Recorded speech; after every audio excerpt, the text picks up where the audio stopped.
ನೋಡಿ, ಇವತ್ತು ಶೃಂಗೇರಿ ವಿಧಾನಸಭಾ ಕ್ಷೇತ್ರದ ಪೋಸ್ಟಲ್ ವೋಟ್ಸ್ ಏನಿದೆ, ಇನ್ಕ್ಲೂಡಿಂಗ್ ಆಲ್, ಅದರಲ್ಲಿ ಎಲ್ಲ ಪೋಸ್ಟಲ್ ವೋಟ್ಸ್, ಅದರ ಮರು ಎಣಿಕೆ ಆಗಬೇಕು ಅಂತೇಳಿ ಕೋರ್ಟ್ ಆದೇಶದ ಮೇರೆಗೆ ಇವತ್ತು ಮರು ಎಣಿಕೆ ಪ್ರಾರಂಭ ಆಗಿದೆ. ಬೆಳಗ್ಗೆ 7 ಗಂಟೆಗೆ ಸ್ಟ್ರಾಂಗ್ ರೂಮಿಂದ ಮತಪತ್ರಗಳನ್ನು ಇಲ್ಲಿಗೆ ತಗೊಬಂದಿದ್ದಾರೆ. ನಾವು ಭಾರತೀಯ ಜನತಾ ಪಾರ್ಟಿಯ ನಮ್ಮೆಲ್ಲ ಕಾರ್ಯಕರ್ತರು, ನಮ್ಮೆಲ್ಲ ಲೀಡರ್ಗಳು, ನಾವು ಯಾವುದೇ ಒಂದು ಸಣ್ಣ ಗೊಂದಲವೂ ಇಲ್ದಲ್ಲೇ ಸುಮಾರು 1700 ಚಿಲ್ಲರೆ ಮತಗಳನ್ನು ಒಂದು ಮಧ್ಯಾಹ್ನದ ತನಕ ಮುಗಿಸ್ಬೋದು ಇವರು, ಅಥವಾ ಒಂದು ಮಧ್ಯಾಹ್ನ 4 ಗಂಟೆಗೆ ಮುಗಿಸ್ಬೋದು ಅಂತೇಳಿ ನಾವು ಕಾಯ್ತಾನೆ ಇದ್ದೀವಿ. ಈಗ ಬೆಳಗ್ಗೆ 7 ಗಂಟೆಗೆ ತಂದಿರೋದು, ಈಗ 7 ಗಂಟೆ ಆಗೋಯ್ತು, ರಾತ್ರಿ 7 ಗಂಟೆ ಕಳೀತು, ಈಗ 7:15 ಆಯಿತು. ನಮಗೀಗ ಅನುಮಾನ ಇದೆ, ಸೋಲಿನ ಭಯದಲ್ಲಿ ಅಧಿಕಾರದ ದುರುಪಯೋಗ ಮಾಡಿಕೊಂಡು ಮತ ಎಣಿಕೆಯ ಕಾರ್ಯವನ್ನು ಒಳಗಡೆ ನಿಲ್ಲಿಸಿದ್ದಾರೆ. ಯಾವ ಕಾರಣಕ್ಕೋಸ್ಕರ ನಿಲ್ಲಿಸಿದ್ದಾರೆ? ಏನು ಮಾಡಬೇಕು ಅಂತಿದ್ದಾರೆ ಇವರು ಮಧ್ಯರಾತ್ರಿ ತಗೊಂಡು ಹೋಗಿ ಅಥವಾ ರಾತ್ರಿ ಪೂರ್ತಿ ಮತ ಎಣಿಕೆ ಮಾಡಬೇಕಾ?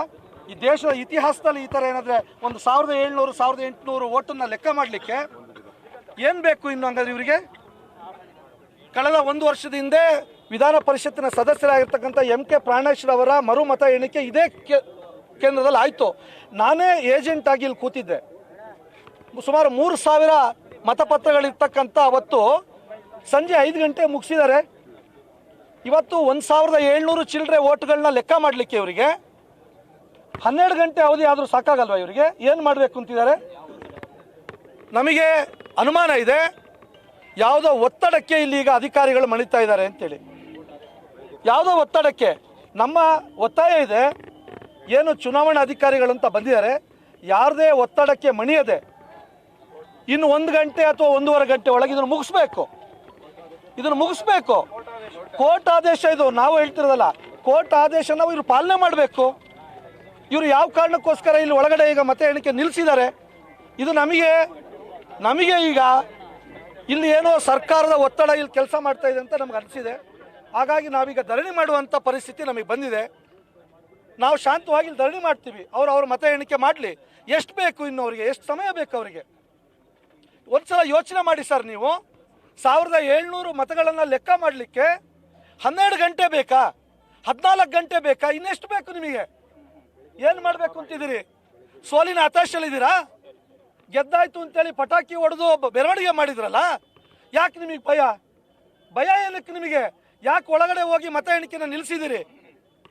ದಯಮಾಡಿ ನಮ್ಮ ಆಗ್ರಹ ಇದೆ, ಮತ ಎಣಿಕೆ ಕಾರ್ಯ ಕೂಡಲೇ ಪ್ರಾರಂಭ ಮಾಡಬೇಕು. ನಮಗೆ ರಿಸಲ್ಟ್ ಕೊಡಬೇಕು. ನಾವು ರಿಸಲ್ಟ್ ಏನಾದರೂ ಪರವಾಗಿಲ್ಲ, ನಾವು ಸ್ವೀಕಾರ ಮಾಡ್ತೀವಿ. ಕೋರ್ಟ್ ಆದೇಶಕ್ಕೆ ನಾವು ತಲೆ ಬಾಗ್ತೀವಿ. ನಾವು ರಿಸಲ್ಟ್ ಬರೋ ತನಕ ನಾವು ಈ ಜಾಗ ಬಿಟ್ಟು ಕದಲೋದಿಲ್ಲ, ರಿಸಲ್ಟ್ ಬರೋ ತನಕ. ಹಾಗಾಗಿ ನಮ್ಮ ಏನು ಚುನಾವಣಾ ಅಧಿಕಾರಿಗಳಿದ್ದಾರೆ, ಅವರಿಗೆ ನಮ್ಮ ಒತ್ತಾಯ ಇದೆ, ಒತ್ತಡನೂ ಇದೆ.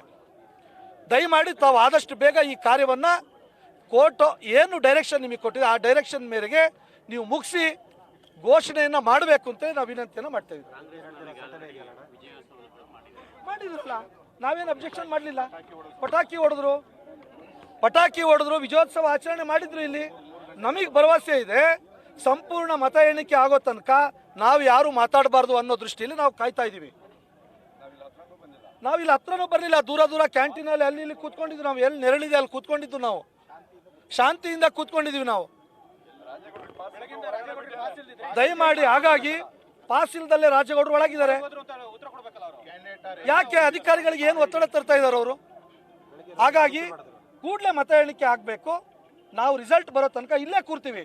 ಇದು ಬೇಕು ಅಂತೇಳಿ 10 ಗಂಟೆ ಆಗಲಿ, ರಾತ್ರಿ 12 ಗಂಟೆ ಆಗಲಿ, ಆಮೇಲೆ ನಾಳೆ ಮಾಡ್ತೀವಿ ಅಂತ ಸಾಧ್ಯನೇ ಇಲ್ಲ. ಎಷ್ಟೊತ್ತಾದರೂ ನಾವು ಇಲ್ಲೇ ಕೂರ್ತೀವಿ. ನಮಗೆ ಎಣಿಕೆ ಮುಗಿಸಿ ನಮಗೆ ರಿಸಲ್ಟ್ ಅನೌನ್ಸ್ ಮಾಡಬೇಕು. ನಾವು ಇಷ್ಟೇ ಕೇಳೋ ಸರ್, 1700 ಚಿಲ್ಲರೆ ಓಟನ್ನ ಲೆಕ್ಕ ಮಾಡೋಕ್ಕೆ ನಿಮಗೆ 12 ಗಂಟೆ ಬೇಕಾ? ಯಾವುದೋ ಮಾಡ್ತಾರಲ್ಲ ಸರ್, ಅದನ್ನು ಏನು ಅಲ್ಲ ವ್ಯತ್ಯಾಸ ಆಗಿದೆ, ಏನು ತಪ್ಪಾಗಿದೆ ಅದನ್ನು ಪರಿಶೀಲನೆ ಮಾಡೋಕ್ಕೆ ಹಂಗಾರೆ ಅಧಿಕಾರಿಗಳು ಅಷ್ಟೊಂದು ಏನು ಸರಿಯಾಗಿಲ್ವಾ? ಅಲ್ಲಿ ಜೋಡಿಸಿದಂಥ ಅಧಿಕಾರಿಗಳು, ಅವ್ರ ಮೇಲೆ ಗೌರವ ಇಲ್ವಾ? ಅಧಿಕಾರಿಗಳ ಮೇಲೆ ಅವ್ರು ಸಮರ್ಥರಲ್ವ? ಅವ್ರ ಅಧಿಕಾರಿಗಳು ಇಷ್ಟೊತ್ತು ಬೇಕಾ? ಇದು ಒತ್ತಡ ಇದೆ. ರಿಸಲ್ಟ್ ಇವತ್ತು ಅನೌನ್ಸ್ ಮಾಡಬಾರ್ದು ಅನ್ನೋಂಥ ಒತ್ತಡ ಇದೆ. ನಾವು ಅದಕ್ಕೋಸ್ಕರ ಈ ಧರಣಿಯನ್ನು ಈಗ ಮಾಡ್ತಾ ಇದ್ದೀವಿ.